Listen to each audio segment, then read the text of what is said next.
Morning student. Today we are going to see the human reproduction.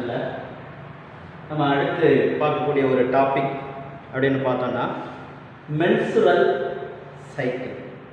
நம்ம அடுத்து பார்க்கக்கூடிய ஒரு முக்கியமான டாபிக், ஒரு 5 மார்க், ரொம்ப ஒரு அதிகமான முறை அந்த ப்ரீவியஸ் இயரில் இருக்கக்கூடிய அந்த புக்கில் ஒரு 8 times or 10 times கேட்ட ஒரு கொஸ்டின்ஸ், ரொம்ப முக்கியமான ஒரு கொஸ்டின். அதை தான் நம்ம பார்க்க போகிறோம். Menstrual cycle. So what is menstrual cycle? ஒரு 3 மார்க்கில் கொஸ்டின்ஸ் வர வாய்ப்பு இருக்குது. What is menstrual cycle? Occur approximately in every 28 or 29 daysக்கு ஒரு முறை நடக்கக்கூடிய ஒரு நிகழ்ச்சி. Occur approximately once in, ஒரு முறை. எத்தனை நாளைக்கு ஒரு முறை நடக்கலாம்? 28 or 29 days. இங்கே நான் அப்ராக்சிமேட்டுன்னு தான் சொல்லியிருக்கேன். இது வந்து ஒரு அப்ராக்சிமேட்டாக 28 or 29 டேஸ்க்கு ஒரு முறை நடக்கக்கூடிய நிகழ்ச்சி. டியூரிங் த ரீப்ரொடக்டிவ் லைஃப், ஆண்களுக்கு ரீப்ரொடக்டிவ் லைஃப்னு பார்த்தோம்னா 13 to till the end, death வரை இருக்கும். ஆனால் பெண்களுக்கு ஒரு குறிப்பிட்ட ஏஜ் வரை தான் இந்த ரீப்ரொடக்டிவ் இருக்கும். அந்த லைஃப் டைம் வரை இருக்கக்கூடிய நிகழ்ச்சி, அதுதான் டியூரிங் த ரீப்ரொடக்டிவ் லைஃப் அப்படின்னு ஒரு வார்த்தை சொல்கிறோம். எப்போ நடக்காது, எக்ஸப்ட் எப்போ நடக்காது அப்படின்னா டியூரிங் த ப்ரெக்னன்சி, ஒரு கருவை சுமக்கும் பொழுது எந்த நிகழ்ச்சி நடக்காது? மென்சுரல் சைக்கிள் நடக்காது. So what is menstrual cycle? It occur approximately 28 or 29 days once, ஒரு முறை நடக்கும். டியூரிங் த ரீப்ரொடக்டிவ் லைஃப், அந்த ஒரு குறிப்பிட்ட காலத்துக்கு மட்டும்தான் நடக்கும். எக்ஸப்ட் எந்த ஸ்டேஜில் நடக்காது அப்படின்னா டியூரிங் ப்ரெக்னன்சி ஸ்டேஜில் நடக்காது. 1 மார்க்கில் பார்த்துக்கணும். டியூரிங் ப்ரெக்னன்சி ஸ்டேஜில் நடக்காது. இன்னொரு வார்த்தையை சொல்லணும், வாட் இஸ் மென்சுரல் சைக்கிள் அப்படிங்கிறதுக்கு சொல்லணும் அப்படின்னா the cycle even starting from one menstrual period to next one. ஒரு சைக்கிள்ல இருந்து இன்னொரு சைக்கிளுக்கு இடைப்பட்ட அந்த பீரியட்ஸ் தான் நம்ம என்ன சொல்றோம்? மென்சுரல் சைக்கிள் அப்படின்னு சொல்றோம். இந்த cycle even starting from one menstrual period to next one, அதுதான் நம்ம என்ன சொல்றோம்? Menstrual cycle. இங்க 3 ஸ்டேஜஸ் இருக்கு. நம்ம ஒன்றையும் பார்க்க போகிறோம். மென்சுரல் சைக்கிள் ஃபர்ஸ்ட் ஸ்டேஜ் என்ன அப்படின்னா மென்சுரல் ஃபேஸ், அதாவது மாதவிடாய் நேரம். எத்தனை நாட்கள் இருக்கலாம் அப்படின்னா 3 to 5 days. ஒவ்வொன்றுக்கும் முக்கியம். இந்த ஹெட்லைன் மட்டுமே எழுதுனாங்க 1 மார்க். அதனால் ரொம்ப தெளிவாக பார்த்துக்கோ. மென்சுரல் ஃபேஸ் எத்தனை நாள்? 3 to 5 days. இந்த நேரத்தில் என்ன நிகழ்ச்சி அங்கே ஏற்படுது அப்படிங்கிறத தான் சொல்கிறோம். பிரேக் டவுன், உடையுது. Break down of endometrium of the uterus. நேற்று நம்ம பார்த்தோம். அந்த யூட்ரஸோட எண்டோமெட்ரிங்கிறது உட்புற சுவர். இங்கே என்ன ஆகுதுன்னு சொல்கிறா? Break down of endometrium of uterus and blood vessels எல்லாமே என்னவாகுது? உடையுது. எந்த ஸ்டேஜில்? Menstrual phase. எது உடையுது? Break down of endometrium of uterus and blood vessels. இதெல்லாம் உடைஞ்சு வெளியேறுது. எதனால உடையுது? அது பாட்டு உடைஞ்சிருமா? டியூ டு டிக்ளீன் அப்படின்னா குறையுது. எது குறையுது அப்படின்னா இந்த level of progesterone and oestrogen. இது ரொம்ப முக்கியமான விஷயம். இந்த ப்ரொஜெஸ்டிரான் லெவல் யாருக்கு குறைவாக இருக்கோ அவங்களுக்கு சீக்கிரமாக அபார்ஷன் ஆகிடும். அதுதான் நடக்கிற விஷயம். இங்கே இப்போ இந்த எண்டோமெட்ரியம், இந்த பிளட் வெசல் பிரேக் டவுன் ஆகிறதுக்கு யார் காரணமாக இருக்கா? ப்ரொஜெஸ்டிரான் அண்ட் ஈஸ்ட்ரோஜன் தான் காரணமாக இருக்கு. ஃபர்ஸ்ட் ஃபேஸ் பார்க்கலாமா? எத்தனை நாள்? 3 to 5 days. என்ன ப்ராசஸ் நடக்குது? Break down of endometrium of uterus and blood vessels. எதனால உடைஞ்சது? டியூ டு டிக்ளீன், குறையுது. எதோட அமௌண்ட்? the progesterone and ஈஸ்ட்ரோஜனோட அளவு குறையுது. அதனால இந்த ப்ராசஸ் ஏற்பட்டுச்சு.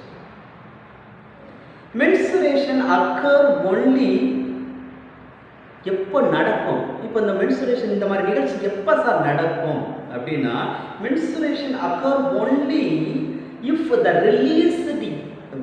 the released ovum is not fertilized. வெளிவந்த அந்த கருமுட்டை ஃபெர்டிலைஸ்டு ஆகலை அப்படின்னா தான் எந்த ஃபேஸ் நடக்கும்? menstrual phase நடக்கும். menstruation occur only if the released ovum is not fertilized. ஒருவேளை absence of menstruation, எனக்கு menstruation நடக்கல சார் 3 months அப்படின்னா, maybe you will be pregnancy ஆயிருப்பீங்க. you will be pregnancy. First stage என்னதுன்னா menstrual phase. எவ்வளோ days நடக்கும்? 3 to 5 days நடக்கும். இந்த நேரத்தில் என்ன நடக்கும்? Break down of endometrium of the uterus and blood vessels. Due to எதனால் அது நடந்தது? Decline of the level of progesterone and oestrogen. Progesterone and oestrogen. menstruation occur only எப்போ நடக்கும்? if the egg are not fertilized, கருமுட்டை கருவாக மாறலை அப்படின்னா மட்டும்தான் இது நடக்கும். absence of menstrual cycle, இந்த சைக்கிள் நடக்கலை அப்படின்னா it indicate you are a pregnancy அப்படிங்கிற விஷயத்தை நம்ம அந்த இடத்துல சொல்கிறோம். ரெண்டாவது நம்ம பார்க்கக்கூடிய stage follicular or proliferative phase. follicular or proliferative phase அப்படின்னு சொல்லுவாங்க. இந்த ஸ்டேஜ் எந்த நாளில் இருக்கு அப்படின்னா, from 5th day to ovulation. எல்லாருக்கும் ஓவுலேஷன் ஒரு பர்டிகுலர் டேட்லேயே நடக்காது. அதனால் menstrual cycle 5 days வரை நடக்கும். இந்த 5 டேஸ்க்கு அப்புறமா இருக்கக்கூடிய நாளில் இருந்து அந்த கருமுட்டை வெளிவரக்கூடிய எதுலேருந்து, ஓவரிஸ்லேருந்து வெளியேறக்கூடிய நாள் வரை உள்ள ஸ்டேஜ் பேர் follicular or proliferative phase அப்படின்னு சொல்லுவோம். அதுதான் நடந்து சொல்கிறோம். from the 5th day to time of ovulation, முட்டை வெளியேறக்கூடிய நாள், அதை நான் நடந்து சொல்கிறேன். ஓகே, இந்த பிரைமரி பாலிக்கிள் இந்த உருவானுச்சு இல்லையா, அந்த அந்த ovals, the primary follicle become mature the Krapfen follicle. இந்த ஸ்டேஜில் the primary follicle become என்னவா மாறுது? இந்த ovary grow become fully matured Krapfen cell. இந்த ஸ்டேஜில் பாயிண்டை நல்லா கவனிச்சுக்கோ, பாயிண்டை மிஸ் பண்ணக்கூடாது. பிரைமரி பாலிக்கிள் இந்த ovary grow to become fully matured Krapfen follicles மாறுது. the same time endometrium regenerate, அந்த உடஞ்சி போயிடுச்சு இல்லையா, இப்போ புதுசாக உருவாகுது. regenerate of endometrium. the changes, எப்படி சார் இந்த சேஞ்சஸ் உடனே நடக்குது அப்படின்னா, இட்ஸ் டியூ டு, இதுக்கு ஒரு ஆள் இருக்கணும் இல்லையா. the changes are induced by follicle stimulating hormone and luteinizing hormone. follicle stimulating hormone and luteinizing hormones தான் இந்த வேலையை செய்யுது. இந்த ஸ்டேஜில் என்ன நடக்குது? Primary follicle become fully matured Krapfen follicle மாறுது. Primary follicle become fully matured Krapfen follicle மாறுது. at the same time endometrium regenerate ஆகுது. the both are induced by, இந்த ரெண்டு நிகழ்ச்சியும் யார் நடத்துறாங்க அப்படின்னா, follicle stimulating hormone and luteinizing hormone தான் இதை தூண்டிருக்குது. which increase gradually during the follicular phase ஃபுல்லாக நடைபெறுகிறது. it stimulate the follicular development and secretion of estrogen. Okay, next நம்ம பார்க்கக்கூடியது ஓவலேட்டரி ஃபேஸ். லாஸ்ட் பப்ளிக் அந்த மார்ச் 2020 ஓட பப்ளிக்கு 3 மார்க்ஸ் ஓவலேட்ரி ஃபேஸ். எந்த டேட்டில் நடக்கும்னா அந்த 14th டேன்னு நம்ம காமனாக சொல்கிறோம். ஆனால் இது டேஸ் மாறலாம். 14th டே நம்ம சொல்லலாம். இந்த ஓவலேட்ரி ஃபேஸில் luteinising hormone and follicle stimulating hormone attain peak level. இதோடைய லெவல் என்னவாகும்? இன்க்ரீஸ் ஆகும். ஓவலேட்ரி ஃபேஸில் எந்த ஹார்மோனோட அளவு இன்க்ரீஸ் ஆகுது? Luteinising hormone follicle stimulating hormone என்னவாகுது? இன்க்ரீஸ் ஆகுது, பீக் லெவலுக்கு போகுது. இந்த லூட்டினசிங் ஹார்மோன் என்ன வேலையை பண்ணுதுன்னா, to rupture the induce and rupture the graafian follicle and release the ovum. Graafian பாலிக்கிளை உடைச்சி ஓவத்தை வெளியேற்றுது. அந்த கருமுட்டையை வெளியே கொண்டு வருது. எங்கேருந்து? ஓவரியிலேருந்து வெளியில் கொண்டு வருது. யார் இந்த வேலையை செய்கிறா? Luteinizing hormone. The luteinizing hormone induce the Graafian follicle and rupture the Graafian follicle, release the ovum. கருமுட்டையை வெளியேற்றுது. இந்த process is called ovulation. இந்த ப்ராசஸ்க்கு பேர் ஓவுலேஷன் அப்படின்னு நம்ம சொல்லுவோம். தேர்ட் ஸ்டேஜை பார்க்கலாமா? திரும்ப ஓவுலேட்டரி ஃபேஸ் அப்படிங்கிறது அபவ் 14th டேவுக்கு அப்புறம் நடக்கக்கூடியது. என்னென்ன ஹார்மோன் இன்க்ரீஸாக இருக்கும்? Luteinising hormone and follicle stimulating hormone. இந்த ஸ்டேஜில் இந்த luteinising hormone induce the rupture of graafian follicle and release the ovum. The process is called ovulation. 3 மார்க்ல கேட்டிருந்தாங்க, நல்லா நோட் பண்ணிக்க. அடுத்து நம்ம லாஸ்டா பார்க்கக்கூடிய stage luteal or secretory phase. Luteal or secretory phase அப்படின்னு சொல்லலாம். நம்ம ஓவரியோட ஸ்ட்ரக்சர் நம்ம ஏற்கனவே உங்களுக்கு டயக்ராம் கொடுத்துருப்பேன். டயக்ராமில் பார்த்துருந்தீங்கன்னா தெரியும். ஒரு ஓவரியிலிருந்து இப்போ இந்த இடத்துல வந்து கருமுட்டை ரிலீஸ் ஆயிடுச்சு. இதுதான் கருமுட்டை. இது ரிலீஸ் ஆயிடுச்சு, வெளியில் வந்துடுச்சு. இப்போ இங்கே என்ன இல்லை? கருமுட்டை இல்லை.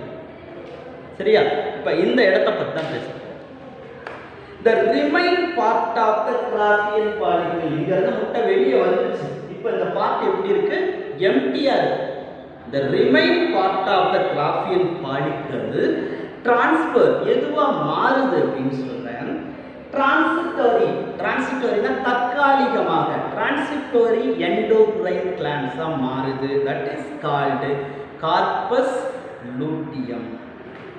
The fourth stage என்ன சொல்றோம்? லூட்டியல் ஆர் செக்ரீட்டரி ஃபேஸ் அப்படின்னு சொல்றோம். இதுல the remaining part of Graafian follicle transfer into transitory endocrine glands called corpus luteum. Corpus luteum change ஆகுது. So what is corpus luteum? நமக்கு क्वेश्चन கேட்கல. What is corpus luteum? It is a temporary endocrine glands. Temporary endocrine glands ஒரு குறிப்பிட்ட காலம் மட்டும் தான் இருக்கும். அதுக்கப்புறம் இது டிமாலிஷ் ஆகிடும். Temporary endocrine gland. இது எதுக்காக சார் திடீர்னு இந்த இடத்துல ஒரு எண்டோக்ரைன் கிளாண்ட்ஸ் உருவாகணும்? கொஸ்டின்ஸில் எழுதும்போது கார்பஸ் லூட்டியம் கேட்டாவே write short notes on corpus luteum question கேட்டாவே ஃபஸ்ட்டு பாயிண்ட் டெம்பரவரி எண்டோக்ரைன் கிளாண்ட்ஸ்னு எழுதுறோம். ரெண்டாவது the corpus luteum secrete large amount of progesterone. Progesterone குறைஞ்சாதான் எது ஏற்படும்? மென்ஸ்ட்ரல் சைக்கிள் ஏற்படும். இங்க லார்ஜ் அமௌண்ட் ஆஃப் progesterone எதுக்கு நடக்குது? குழந்தை உருவாகிறதுக்கு. அதான் விஷயம். The corpus luteum secrete large amount of progesterone which is essential, which is ரொம்ப அவசியம், essential for maintenance of the endometrium. அப்பதான் தெளிவா பராமரிக்க முடியும்.